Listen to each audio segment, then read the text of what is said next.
What's up, everybody? Welcome back to EST 1987 Entertainment. This is Matt. I'm Casey. And we're going to get you started off here like we always do. Actually, we switched it around last week. I think that worked out pretty well. We're going to start with movies and TV, and then we'll move on to games afterwards. Of course, we got all the big Starfield stuff coming for you in that section of the show.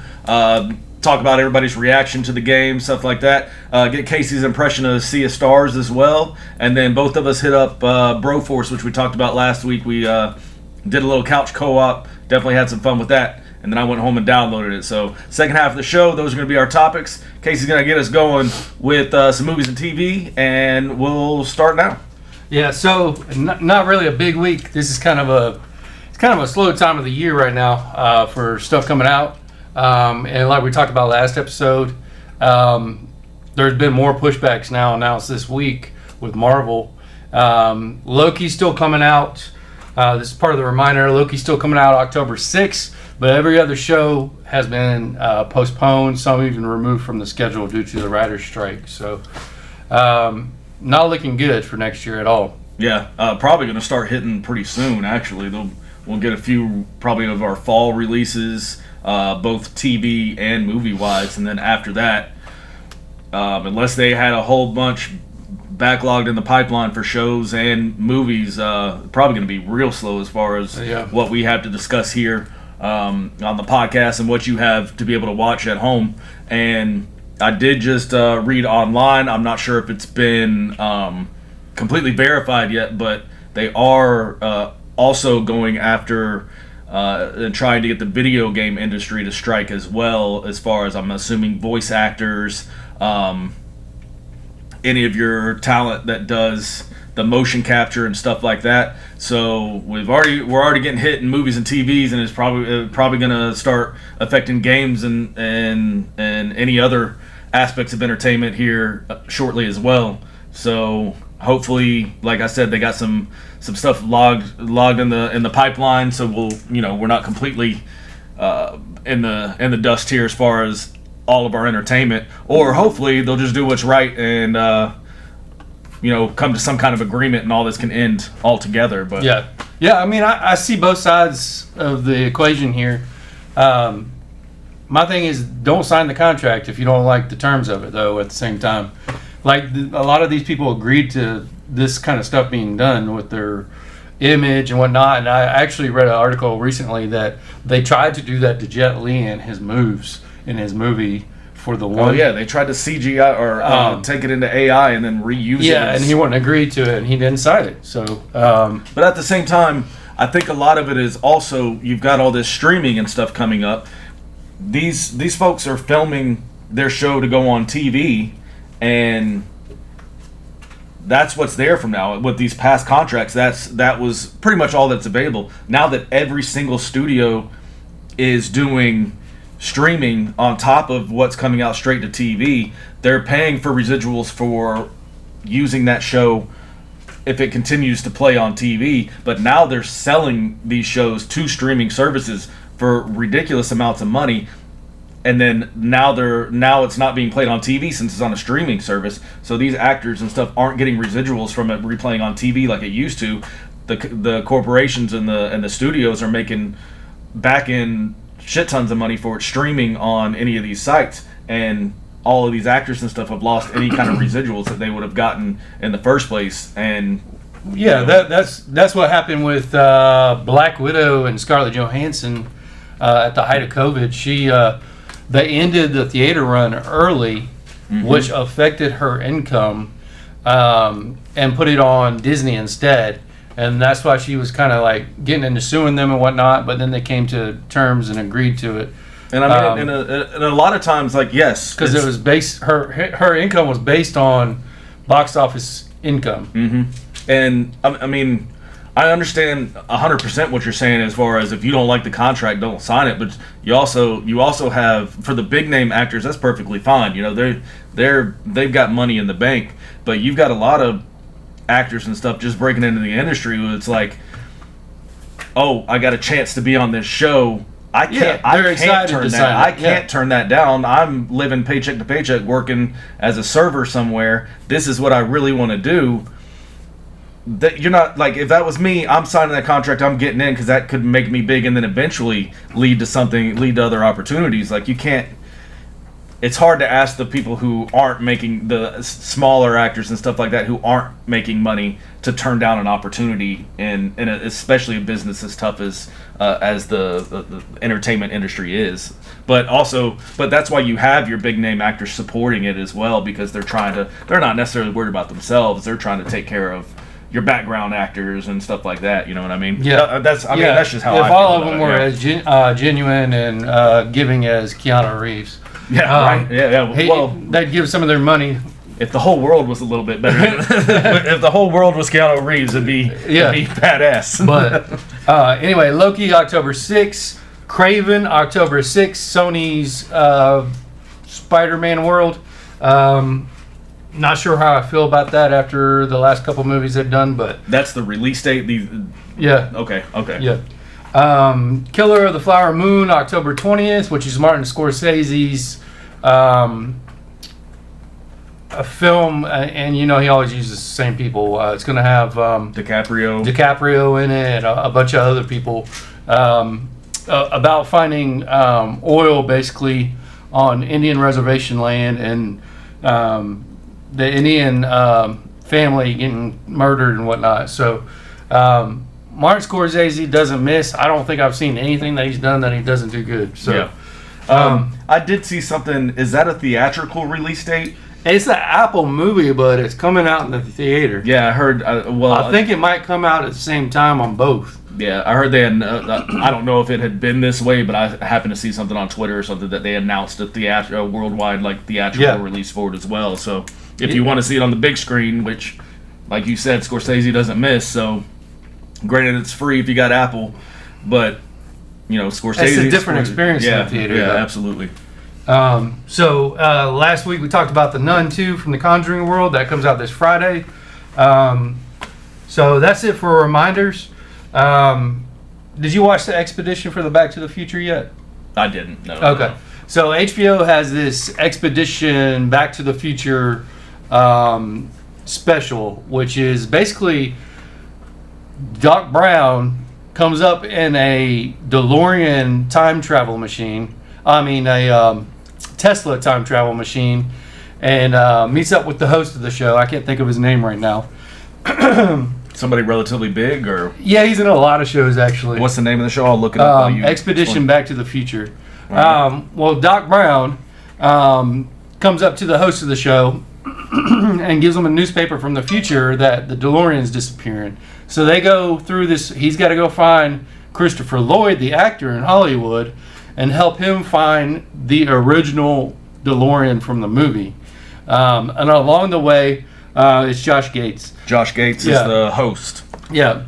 And along the way, they're meeting the original director, some of the actors from the movie. You see all this history from the show, or the trilogy. And it is a documentary, but they do add some acting in there and a little bit of comedy. So it's kind of funny and an interesting watch at the same time. But they basically got to get to the original DeLorean before it disappears completely from the newspaper. And all this show is to raise funds for, dude, I know his name. Why can't I think of it right now? Michael J. Fox? Michael J. Fox. His foundation for Parkinson's disease. So they're doing all this. They end up building their own DeLorean just to raise funds for the Michael J. Fox Foundation. So again, it's on HBO Max. Check it out. I just got done watching. It's a silly show, but One Piece. Have you heard about One Piece? Camden. I think Camden's something like, I don't know, I may be completely off base here, but something like 600 or 700 episodes in to the actual anime show. Okay. And he started watching. I told him it was coming out live action on Netflix. He watched an episode or two while we were at work the other night. come home, I'm like, Camden, how'd you like One Piece? Because he's a huge One Piece fan, and he told me, he was like, there were certain parts that were kind of cheesy, but then at the same time, he was like, certain things happened in the show, and he was like, I literally got chills all over my body just because, like, it gave him chills watching some of these scenes that coincided with directly from the anime. So it sounds like if you're a fan of the anime, this is a well done live action version of this. So yeah, see, I don't do anime, but I didn't know what to expect from it, and I went into it just kind of like, hey, I need something to watch, and I kind of binged the whole thing yesterday. And whole thing? And the night before. How many episodes is it? 8. So, and they're you finished it? Yeah, dude, I was just chilling yesterday. Holy shit! I was just chilling, but like I said, I didn't know what to expect. It is kind of cheesy, but it was a fun watch at the same time, and the reason why I went in watching it is because Netflix doesn't usually do good with adaptations. Yeah. Like everybody complains about them, Death Note, Cowboy Bebop, all that kind of stuff. Everybody complains about them for good reason, though. But for good reason. So, but everybody's praising this one, and it's got like 8.5 stars. Apparently the creator of the actual manga, of the One Piece manga, pretty much was there step by step through the whole process, from storyboarding to writing, helping the director. I believe it might be a multiple director show or something of that nature. Apparently they had him there because they're huge fans of the anime as well, and he was there step by step. So I think that's what probably is why people who are already a fan of this, love this adaptation. So maybe Netflix has learned its lesson, and hopefully. It's like, all right, people actually want to see what it is, what the story's about, the original story from the original writer is about, and hopefully they maybe struck some gold here, and they'll continue from here on out with that. Yeah. So I mean, basically the premise of it is you've got this kid who wants to be a pirate, and he doesn't want to be a pirate that goes and robs people and stuff like that.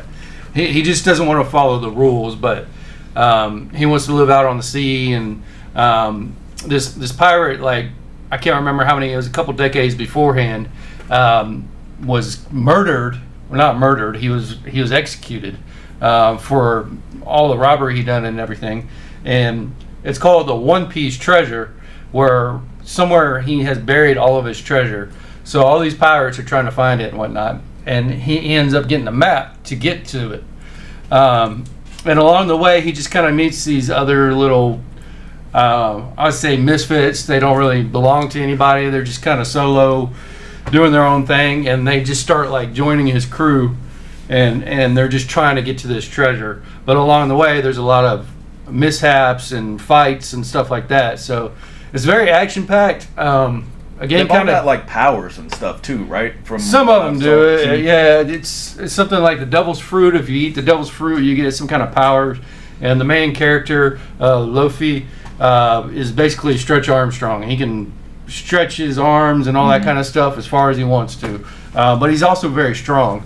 So, and he kind of develops what he can do throughout the show because he's still kind of new to it. But anyway, One Piece, Netflix. Check it out if you want to. It's definitely not for everybody. Question before you move on. Would you say it's more kid friendly, or I mean, obviously it's going to be kid friendly. I would think. I think it's the manga and everything was more made that way for kind of younger audience. But as so younger audience, obviously it's good for us or for people around our age. Would you say? Yeah, even if you had no interest in the manga or the anime, would you say that it's good enough to stick around and finish up? That really depends on the person, because it's not for everybody, man. It's cheesy. Like, I didn't let Emmy watch it because in the description it says nudity, and I think it shows a guy's butt, and I didn't even catch that. Like, it's so quick. So I would say it's kid friendly, family friendly, just a fun watch. It's Gotcha. nothing to take seriously or anything like that. Now, with you having finished that was the whole first season you finished, right? Yeah. If you had to score it on our what we do 10 point scale or 100 point scale 1 through 10. So that's a very specific crowd, and that specific crowd would probably rate it higher than me. Just based on you, just you, because that's how I'm gonna go from it. Because now I've seen bits and pieces of the anime from Camden watching it, but I have no... 7.5. Okay, But like I said, that's not really my forte, like that type of show. But well, I say that's pretty good for if you're not a fan of anime and weren't really interested in this particular story going into it. I feel like 7.5 is pretty solid for somebody new coming in. Yeah, that's kind of what I was worried about. Is like I said, I've seen bits and pieces of each show when Camden's kind of just watching it out in the living room or whatever, but never really knew what was going on in the story or anything. Just kind of saw some of the cool scenes in the anime. So I was a little worried because I want to get interested in it because I want to know what he likes so much. So I feel good about a 7.5 to go check it out. So yeah, well, like I said, you'll get into it and there'll be times when you're like, okay, this is a cheesy show. But then it just kind of gets away from that a little bit, and it gets kind of serious, and the fighting scenes are awesome. So, I don't know. You just got to give it a chance, really. Well, I hope it sticks around, because I know Camden's loving it. So, I hope it sticks around, just at least for his sake and the fans out there of One Piece in general. Yeah. But, anyway, so One Piece, Netflix, new stuff coming up. Or that just came out. You're So Not Invited to My Bat Mitzvah. It's Adam Sandler's Netflix movie. I think he's got maybe 1 or 2 more in his deal that he's got to do for Netflix. It's basically a coming of age adolescent teen female. Have you watched it already? I've seen it twice now. Oh, wow. So me and Raylan watched it because I needed something to watch, and I wasn't sure what to expect because he's kind of hit or miss these days too, but he's always going to be one of my favorites, no matter what. Yeah. He's got a pass after Happy Gilmore and Waterboy. Yeah. So, he's Jewish, and it stars his real life $2 as his $2 in the $2 in the movie. Oh, I didn't know it was his real daughters in there. That's yeah, cool. And then their friend's mom is his real wife. In the movie as well, and his wife in the movie was his girlfriend or wife from Uncut Gems that he did, which was a really serious and really good show or movie. That's one of my favorite. Obviously, it's my favorite non-comedy that he's done. Yeah, but it's in top tier for me, just as Adam Sandler in general. So. Yeah, but like I said, it's a coming of age, so getting her teenage things going on. She's all about trying to celebrate her bat mitzvah and just constantly planning that. And of course, there's boy problems in it. So this is really, we liked it so much that we thought Emmy would like it, so we watched it again with her. Mm-hmm. Just because, she's at that age. Yeah. Yeah. So it's for 100% a family movie.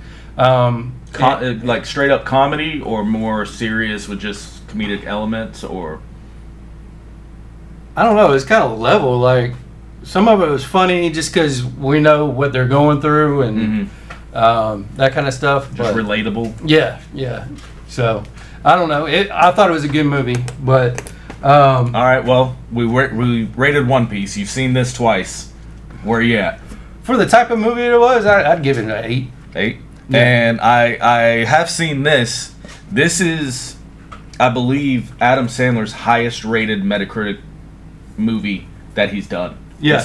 Of everything he's done, this is the highest rated. The whole thing was just so relatable on like everyday life type of stuff for teenage girls and parents, for that matter. And with it being his daughters and Adam Sandler, there's a lot of good chemistry in it, man. Not known.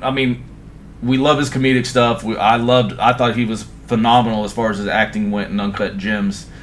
Is the acting solid? Yeah. Even with his daughters and stuff? Because I don't know that his daughters have done any acting before. You know, they have. They were in Grown Ups. They've been in some other things. Okay. But I was very surprised. It was so natural for this girl. And his youngest daughter is the main spotlight. And it was just so natural, like infectious almost, like her charisma and kind of stuff. So she's got a good career ahead of her, possibly? Yeah, I think so. So, all right. Anyway, so that's that. A Haunting in Venice, again, another horror movie coming out on September 15th. About an officer in London, in Venice, trying to solve a murder. But it's Kenneth Branagh. He's the director. He directed and starred in Death on the Nile, Death on Orient Express. He's a pretty big actor and director. And again, if you're into horror movies, that's coming out September 5th. That's really all I have for this week. Like I said, it's not really a huge week. It is definitely slowing down right now. Yeah, we're probably going to see a big drop off here shortly. One thing I will mention as far as movies and TV, I brought it up last week that I had started watching it. I'm all caught up now. A new episode came out today, I believe. But Lioness, again, phenomenal. It's phenomenal. Like, I wasn't 100% sure I wanted to get into it until you and Raylene talked me into it. We went home, started watching it. We're completely caught up.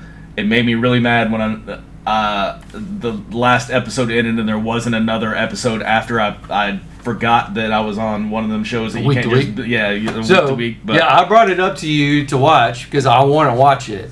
And I told my wife I want to watch it, but I wasn't going to watch it week to week because of that. So I haven't actually watched it yet, but my wife's up to date. But I know I'm going to like it because, like we said, I like anything that Tyler Sheridan does, I've liked. So. It's phenomenal. It's a phenomenal show. Yeah. Like, I don't know how he keeps doing it, but it's another one he's got in the bag that is a great show. The tension keeps building each week. I can't wait to watch this new episode that just released. But if you haven't checked it out, like we said last week, definitely check out this show. So anyway, gonna move on to games.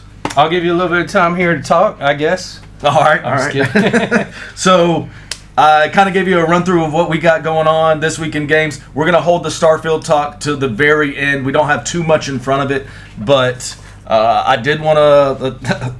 We said we're going to give me a chance to talk, but I wanted to let you kind of give your impressions on Sea of Stars, released last week.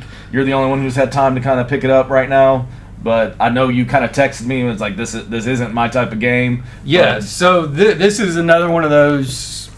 There's a specific crowd for this type of game, just like One Piece. I wanted to like it, and I kept going and going and going. So basically, it's Nintendo style NES, where you're going, horizontal and vertical, basically. Mm-hmm. You go up to these monsters. You select if you just want to attack them or if you want to use your skills, whatever skills you have earned or learned, for that matter. In the beginning, it's a turn-based RPG. Yeah, but it's a lot of reading. So you go and do these different things, and you got to talk to all these different people, and the conversation just keeps going and going and going. And you go to the next character, same thing, conversation. Especially when you get into the kingdom with the headmaster to start your training. It's nothing but conversations, and that's just. I feel like I could be doing more with my time. I know what type of gamer you are. I know that's not for you. Let me ask this: Too much ADD for that. How far or how long did you get? How far did you get into it before you kind of were like? I was about 20, 25 minutes in, and and like I said, I kept giving it longer because I'm like, okay, maybe I'll get past this. But once I didn't get past it and the conversations were actually taking longer, I just decided to stop and play something that was a little more active for me. So again, I'm not saying it's a bad game. I'm telling you it's not for me. We'll preface this with, you do, like we joked about it, but you do have that ADD where it's like, nope, you gotta keep going, I gotta have something to do. So I hadn't read that there was a lot of reading to begin with. Now, one question I'll ask: do you have to read it to understand the gameplay, or is that just story you can skip past? That for those who are at like you. At first, I was reading it. Uh huh. And then when they started taking longer, I just kept hitting, just skipping it, skip. But then that takes away, I think, also from why are you doing what you're doing? Right. So, and some of it you do have to read because he tells you need to go over here or you need to go Gives over you kind here. of your objectives or whatever. I'd rather just have arrows telling me where to go.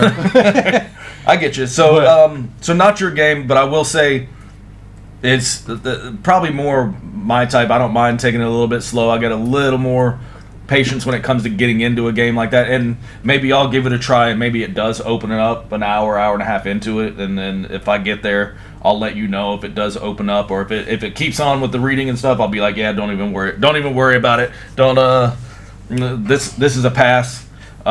Next thing I wanted to mention is we brought this up last week as well, but as soon as the podcast was over, we went inside, jumped on Broforce, which is available on Xbox Game Pass right now. We played a little couch co-op. You were kind of surprised. It was my first time playing, but you were kind of surprised how much more difficult it was in couch co-op. But at the same time, that was the first time I played couch co-op with anything besides a fighting game in a long time. And I forgot how fun it is when you're like sitting on the couch. And it was harder though because I have a problem when I'm playing couch co-op at looking at the other person's character, thinking it's me, and I'm like, why the hell am I not doing anything? And not only that, but there's these, TNT barrels everywhere. So if somebody else is shooting one of them, you got to be paying attention to where they're shooting because you're constantly blowing each other up. Or the bad guys are shooting them and blowing you up. So it is definitely harder. I do want to do online co-op. Mm-hmm. So hopefully we can be in different parts of the stage at different times. Yeah. Because, on couch co-op, you can only go so far or the other player can't see what they're doing. Just like old school, like Contra and all that kind of stuff. Actually, I think Contra, you couldn't even go too far. It would stop wherever the other player was. Yeah. I will say this though, even though it was a little bit difficult and there were definitely some frustrating moments, but this is a fun, just kind of time killer game. It's definitely not anything you're gonna jump in and be like, holy shit, this is game changer. This is so great or not anything like that. But it's an enjoyable, just kind of, man, I need a breath of fresh air and just something stupid kind of to go play. Yeah, when I get pissed off on Call of Duty, I turn it off and go to Broforce. It's funny because of just how the characters are. You got, it's essentially, I think we might have mentioned this, but Blade, Chuck Norris, Schwarzenegger, Bruce Willis as their characters from their Clint movies. Eastwood. Yeah, each one of them has different powers, things like that. Rainbow. All kinds of and players. you're just working your way through the level to the boss. Really old school side scrolling, just fun, silly shooter, and I had a good time playing it. Couch co-op, we definitely will jump online and give that a try and see just what the differences are. I imagine it's probably going to be about the same as far as how far we can go stage-wise and stuff like that. Yeah. Because the stages are pretty small. Yeah, they're not big. Yeah, it's and some of the stages are super easy, and then some of them, you would think it'd be easy, but it's not. Especially did you do the second side mission? No, I did the first one, and that's Dude, it. Yeah. I had to look it up to get past it. I went through it 10 times, and I'm like, all right, I'm looking up. Even after looking it up, how to do it, I still had to do it another 10 times. So, some of them are pretty difficult. Now, when we jumped in couch co-op that first night we played, we did the first side mission that you had done in the game, and it unlocked ammo crates for us. Yeah. When you did the second side mission, was there another unlock or? Yes, but I do not remember what it was. Okay, so it was, But that's what the side missions are for. yeah, yes. but knowing that we did, like, because you didn't know before, but do the side. If you do jump into this game and want to give it a try, it's just something fun and something to get into. Definitely, because it doesn't tell you have to go do those side missions. It's like the first one. It was once you got done, you got to unlock an ammo crate, and from there on, the ammo crates now pop up in the different stages. Right. So and the next one was like rockets, I think, and then they'll start popping up rockets in the stage, something like that. Which those ammo crates helped when we went to definitely helped. You could do it without ever unlocking those, I think, unless there's stages later down the road where you would need to go back and do that. But if you do jump in, don't skip those side missions. First of all, they're fun. They're basically just a little bit of a variance on what your regular levels are, but they give you your unlockables to use in the later levels as well. So don't skip those. Before we, one more thing before we jump into Starfield, Armored Core. I've still been playing back and forth with Diablo, and I mentioned I hadn't played couch co-op, but I hadn't even thought about me and Stephanie playing couch co-op with Diablo. But that's a little bit different than what this type of arcadey game we were playing. Yeah.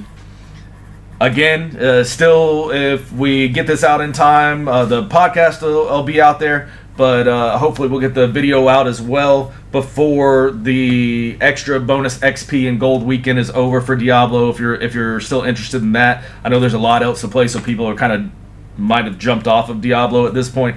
But that's there. Armored Core, I'm getting a little bit deeper in. Still haven't beaten it all the way, but I'm still loving it. It's fun. I spent a lot of time the last time I was on just customizing my mech, and just the customization you can do as far as the look of your mech is awesome. Like my not to brag or anything, but my mech's pretty badass. My mech is bigger than yours. But yeah, it's great. The customization you can do as far as the look of your mech is great, and then the customization you can do to kind of change your gameplay up from level to level, just with the upgrades and stuff like that that I mentioned before, is so great. Is this anything like Titanfall at all? It's like the mechs? It's just the mech. Like, it controls a lot like Titanfall. A little bit more difficult because there's a lot more you can do with your mech, but the gameplay is pretty different. Again, I still haven't done the multiplayer on it. I don't know how that works, but it's a really good time. I wish they would have done a Titanfall 3, man, but they scrapped that franchise altogether. Yeah, it'll come back one day. I guarantee it. They're not gonna leave that one hanging on the vine. Yeah. But it's if you're at all interested in Armored Core 6, give it a try. I'm having a blast with it. A lot of people, the few people who I've seen negatives on it, is just difficulty. And it's not even a sense of like you just need to get good. It's just understanding the weapon, switching out your weapons and your parts and pieces for your mech to get through that particular boss or whatever you're having trouble with. It's just there's some try and fail, but you'll find what works for you, and it lowers the difficulty on these tough challenges and bosses drastically. So give it a try. If you've already in it and you kind of given up on it because of the difficulty, just tinker around with your mech a little bit, figure out what works, and once you do, it feels so good when you beat that boss or that part that you're getting through. So very FromSofty as far as that goes, as far as difficulty and things like that, but they give you a lot more to work with to get past that difficulty as opposed to your Dark Souls or your Elden Rings. But I wanted to bring up Armored Core 6 because I had planned on finishing Armored Core 6 before I jumped into Starfield. Right before I came over here today and we started this podcast, I went ahead and paid the $30 to upgrade so I can get the early release Starfield. So as soon as that's why you can't edit tonight? Yes. So hey, he asked me if I could edit again this week because he had something to do when he got home. It was very important. So I've just been on Twitter scrolling, looking for news and stuff for the podcast, and I knew the early release was out for Starfield. I told myself I was gonna wait until full release September 6th for the free. Yeah, it's 3 days. Yeah, for free. Well, that's 3 days I can jump in and I can start playing Starfield, because while it's sitting at 80 hovering around at 87 on Metacritic, which a lot of people are up in arms about and really upset that it hasn't scored higher, I don't care. It's from what I've seen from the people who are enjoying that game, I am going to absolutely love this game. To me, it looks like a Bethesda story and kind of a little bit of like Mass Effect, maybe a lot of Mass Effect, Bethesda story, Bethesda environments, but upgrades in the shooting mechanics. I couldn't wait. Like, I got home today from work and us going to the gym and everything, and then as soon as I got home I went and I was like, nope, I can't wait. I'm paying $30, I'm getting it. So I'm gonna be 3 days ahead of you whenever it starts. I'll let you know. But I did want to mention, because the online discourse, the Twitter discourse on this has been absolutely ridiculous. Everyone's fighting over it. Yeah, I mean, obviously a lot of it, you're gonna have trolls no matter what you do. I wanted to say this: if you want to play a game, enjoy the game. Don't bother yourself arguing with people online. You don't have to put anybody else down to enjoy your game, and don't let them discourage you from enjoying a game that you love. From what I've seen, the people who know Bethesda games, who enjoy Bethesda games, are really, really loving this game. The people a few people I know who really enjoyed Mass Effect, who had jumped in a little bit early, are really loving this game. So don't waste your energy on people who are just trying to take away from you. I know online is basically just for people to argue and to get that little dopamine hit when they feel like they got somebody, but it's not worth it, man. Play your game. Yeah. I'll talk a little bit about what the main bits of kind of argument or discourse is a lot of it is somebody got early access to the game and they landed on a planet and they wanted to see if they could run, I guess, all the way across the planet. And so I think 9 or 10 minutes into the video, they hit an invisible wall, and it blew up on Twitter. You can't run all the way around the planet if you want to, or something like that. But so if you're playing games and you don't have however many hours just to run aimlessly around the planet, it's nothing to worry about. I don't. People just try to look for something to complain and that's about, exactly what it is. That's why I say it's pointless to argue. It's pointless to get into it, because that is not what most people. 99% of people are not going to jump into this game, land on a planet, and not go do the missions and fight enemies and stuff. No, I don't want to do that. I want to go run all the way across this planet just to see how far I can run. Cardio in. Right. Like, it's a planet. You know how long it would take you to run across the whole freaking planet? Like, you'd spend years doing that if you want it to be realistic to where you can run around the planet. Plan on spending years doing it. So that's one of the things. I think it's a non-issue for me. If it is an issue for you, it's an issue for you. Let it be an issue for you. You don't have to bring everybody else down to do it. One criticism I heard that, I feel like is a valid criticism, especially if you don't have a lot of gaming time, is that it's slow to start. It's slow to get going. That you're gonna spend a few hours getting started in this game. For me, I'm perfectly okay with that, because it is an RPG. You're gonna spend hours upon hours upon hours upon hours in this game anyway. It's not a game that I have to sit down and get through in 3 or 4 days. It's a game that I can play for months. I can put down, pick up whatever else. Whenever Mortal Kombat comes out it's solo, this month, it is. It's completely solo. So I can do what I want to do, take my time, enjoy it. Whenever Mortal Kombat comes out, put Starfield down for a little bit, enjoy the hell out of Mortal Kombat, and then whenever I'm ready to take a break from that, Starfield is something I can jump back into, and it's something that's just going to continue to get better and better. So the slow to start doesn't bother me. I 100% understand if it will bother you, if it's a game, one of the games where I got 2 to 3 hours to play a week. I don't want to spend it going through the first little bit of Starfield until I enjoy it. So to me, 100% valid criticism of the game. Next thing is the NPC graphics. They say the people are saying that the faces on the people look dated and aged as far as graphical fidelity goes. Now, what I've heard is if it's a main NPC, if it's somebody who's crucial to the story, that the facial animations and everything look fantastic, especially for a game of this size and just with the amount of NPCs that if it's a main character or a story-driven character or like somebody that you need to talk to, that the facial animations do look really, really, really good, especially compared to any other previous Bethesda games, which they should look better because we're on new gen hardware, so that's an issue. But it's the NPCs that are just randomly walking around and stuff like that they're not as they don't look they don't look as good as people are wanting. To me, this is a huge game. If they were to make everything look as phenomenal as possible, you're going to miss out on something else. So if it's people that are in the background that's just filler for the world to make the world, feel alive and things like that, I'm not running up to every character and how does your face look? How does your face look? All of these characters were people who were made in the character creation engine in the game anyway. Again, that's another non-issue for me.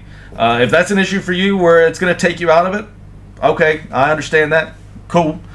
And the next thing and the last thing that I've heard is I wanted to get through all the criticisms just so if you haven't jumped into it, so you kind of know where people are coming from, what the negatives are about this game. The last thing is that you can't fly from planet to planet. That it is... You hop in your spaceship, it's a quick cutscene, you're in space. Then if you can fly around in space in an area around in your ship around that planet in particular. You can get into space battles, you can you can take over other ships, you can basically be a pirate in the game where you fly around, you see another ship, you can go board that ship, take it over, steal all their stuff, and then that's yours now. So you can do that, but if you want to go to another planet, from what I understand, you do have to go into your map, pick out that planet, and then you go into like basically a faster than light travel, and it takes you to that planet, and then you land. So are you playing against other players? No, this is just all AI. This right? is all AI and things of that nature. But that's the kind of the last criticism I heard. To me, that criticism is a lot like the invisible walls, and I can't run around the whole planet. If you want this game to be realistic and things of that nature, if you're directly flying in space from planet to planet, you're going to be in like, what is it, Star Trek warp drive anyway, where you're flying so fast you're not doing anything anyway. Yeah, you know what I mean? Flat. So, and it makes sense. I'm not spending years to fly to another planet. So I think that's a non-issue altogether. You can still do space battles. You can still have fun. Like, you're still in space in a spaceship that you can build yourself, that you can make any kind of spaceship you want. So to me, another non-issue. I don't consider that a valid criticism on my part. Now, some of the cool things I've seen on this, I've heard the story's amazing. One big thing is I heard New Game Plus. Everyone that I know that's beaten this game hopped into New Game Plus and immediately started another playthrough. I think Game Over Greggy from Kinda Funny, he's on his third playthrough already of this game. And he's that's a lot of time. Well, and he's somebody, if you don't know who he is Greg Miller, again, Kinda Funny. If you know anything about him, he's always said, I don't play a game more than once. He's been doing game journalism for years now. He has to play a lot of games just for his job. He specifically plays a game, beats it, puts it down, moves on to the next game. He's on his third freaking playthrough already.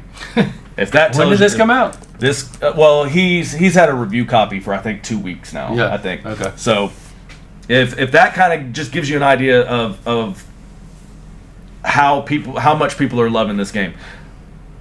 A few cool things I've seen, and kind of really what it pushed me over the edge to where I was like, nope, I get it. I want to start now. People are making like Pelicans from Halo, which is the ship that they fly around in Halo in. Mm-hmm. They've made Pelicans in the game as their ships. They've started making ships that look exactly like ships taken directly out of like Star Wars games. Somebody make the USS Enterprise? I don't know that anybody has yet. Somebody's made the Normandy from Mass Effect. That's crazy. Basically shot so for you can shot. customize them any way you want Yes, to. you can build your ship any way you want to. Now, what goes into doing that and getting the supplies and having the currency and stuff like that, in-game currency and stuff to do that, I don't know. So it might take a while before you can get all the parts and pieces and components and the money to do it. But that's why I need to start now, so I can hurry up and get my money up and get it done. 3 days of a head start. You got it. People, quit making fun of it. People are building bases and things like that I've seen that look amazing. I heard this is. I've kind of heard a little back and forth. For some people, I've heard this is one of their favorite Bethesda stories out of any of them. This I can pretty assuredly say this will probably be my favorite Bethesda story, just with it being sci-fi, just in general. Yeah. So I did enjoy the Skyrim story. For what I got through of that story, I did really enjoy that one. But sci-fi is just my jam, man. I'm so excited to jump into this and get the story going. I'm excited that the shooting mechanics are better, because Fallout, that's a big reason I couldn't get through Fallout, is the shooting mechanics. I thought personally were just, it took me out of it. I wasn't having fun with the shooting aspect of it, and I heard that this is a pretty major upgrade as far as the shooting goes. I don't remember why I fell out of Fallout, but I played it for a while. I don't remember why I quit playing it. But yeah, for me it is a big part of it was definitely the combat. So I'm excited that the combat's taking a step up. Big news is, keep in mind this is still an early release. This is not released for everybody yet. So this, as far as PC players go, unless you paid $100 to get this game early, then you cannot play it until September 6th. With that said, the highest concurrent player count has already reached over 230,000 people. So 230,000 people at one time were playing this game, the $100 version of that. The $100 version. Dang. So that kind of lets you know, like, even though this game's releasing on Game Pass, Microsoft's still making money. Even without those Game Pass subscriptions, people are still able to buy their games. Yeah. So that it's just a good look as far as people were asking, how is Microsoft making their money back releasing these games day one? Well, 230,000 people just paid, and that's just concurrently. There's probably hundreds of thousands more that just weren't on at that time who paid $100 for this game. So the money's coming in. It's looking good. I'm super excited to get into this game. Cannot wait. I will definitely let you know my feelings on it next week. I wish if I would have known I was going to go ahead and spend that $30, I would have done it immediately when early release started. That way I could have let you know what I thought already. But I'll be back next week and probably strictly talk about Starfield and just kind of my experiences and how much fun I'm having. It comes out in 3 days. You'll be able to jump into it and get going too, so we can kind of both talk about it, share the differences and stuff, because it is one of those games where you might go into it and what you've done in the game is completely different than I might not have even seen some of the stuff that you've done in the game. You know what I mean? So I'm super excited to kind of be able to talk to you about it, see what you think. Hopefully you get in and you like it and it gets going, because I heard there are quite a few systems in it that you have to learn. They don't spell it out for you with tutorials and stuff like that, so it's kind of like do it, figure it out, and go from there. So we'll see we'll have our impressions and opinions and things of that nature for you for Starfield next week. Cannot wait. Super pumped. Ready to do it. As soon as we're done here, I'm jumping straight into it because I just paid $30 for it, so I'm getting my time and my money's worth for it. But I think unless you got anything else, that's everything for the week. Yeah, that's it. Appreciate everybody listening. If you watch the YouTube videos, like, subscribe, follow us on Twitter at EST1987ENT. I have been trying to be a little bit more active on Twitter, so follow us there. We're definitely getting better at editing. He's way better, so you got one more week of him doing it, and the videos on YouTube will look good. Other than that, Still learning though. appreciate it. We'll add some more stuff in there. Yeah, we're getting there. It's going to be a probably slow process because we both have full-time jobs, kids, all of that, but we're easing into it slowly but surely. Other than that, game on, Have a baby. good week.